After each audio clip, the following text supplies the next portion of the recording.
Hi, koalas. I'm going to be reading the last two chapters of Midnight on the Moon. That is chapter 9 called Morgan and chapter 10 called Earth Life. Let's see what happens. Thank you, Morgan said softly. You have freed me from the magician's spell. Jack just stared at her. You were Peanut? Annie said. Morgan nodded and smiled. Really? You were with us this whole time? Said Jack. On all of our missions? Morgan nodded again. Why did we have to go on the mission to find the mouse if you were always with us? Said Jack. To break the spell, we had to be on the moon, said Morgan. You could have broken it the minute we arrived. Oh, that's what Peanut, you were trying to say, said Annie. We didn't have to leave the moon base at all. Morgan nodded, smiling. But the moon man came along to help us, said Annie. He drew a constellation of a mouse. Is that a friend of yours? Morgan shrugged. Let's just say we had a little talk. He stopped by the moon base while you were out. The same way you had a talk with the ninja master, right? Said Jack. And the monkey, and the sorcerer. Morgan nodded. I always squeak to the ones who helped you. There's Morgan.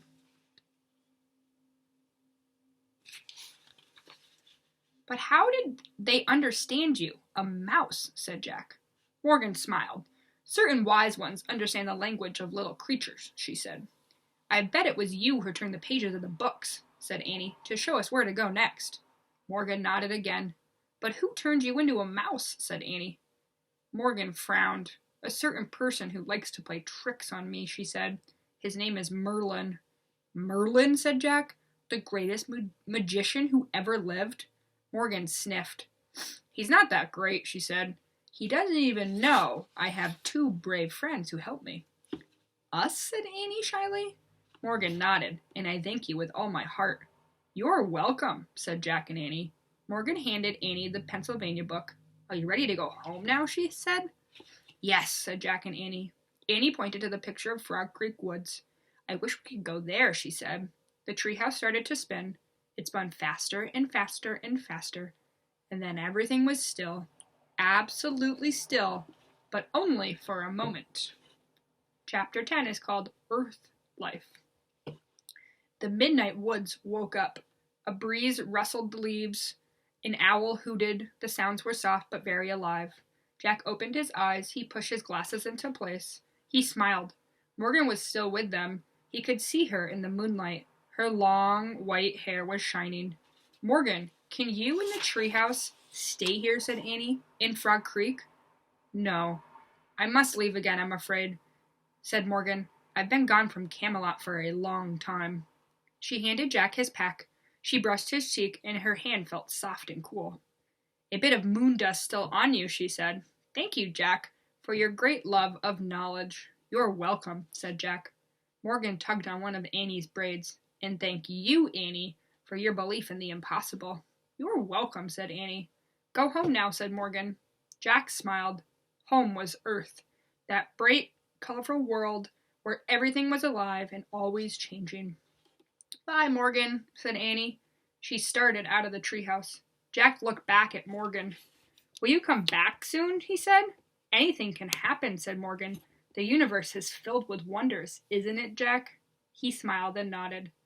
Go now, Morgan said softly. Jack followed Annie down the rope ladder. He stepped onto the ground, and the wind started to blow. The tree started to shake. A loud roar filled Jack's ears. He squeezed his eyes shut, and he covered his ears. Then everything was silent and still. Jack opened his eyes. The ladder was gone. He looked through the leaves and the branches of the giant oak tree, where the treehouse had been was only moonlight now. Bye, Morgan, he whispered sadly. Bye, Peanut, said Annie. Jack and Annie stared at the top of the tree for a long moment. Ready, said Annie. Jack nodded. They started for home. The midnight air felt cool and moist. It was filled with the soft sounds of earth life. Jack and Annie left the Frog Creek woods, and they started down their street. Annie glanced up at the sky. The moon looks really far away, doesn't it? It did, thought Jack, because it was. I wonder how the moon man came up They're all alone, said Annie. What do you mean, said Jack. I mean, who helps him put on his spacesuit, said Annie. Who helps him get up when he falls down? And who is he? Added Jack. Who do you think he was? Said Annie. He must be a scientist or an astronaut from Earth, said Jack. No, I think he's an alien, said Annie, from another galaxy. Jack scoffed. What makes you say that? I just feel it, said Annie. Wrong, said Jack. There's no proof that aliens exist. Maybe not now, said Annie, but don't forget, we're in the future. Oh, brother, said Jack. They crossed their yard and climbed their back steps. Annie tiptoed inside the house. Jack followed her. Before he shut the door, he glanced up at the moon. Was Annie right, he wondered? Could the moon man have come from another galaxy? Morgan's words came back to him.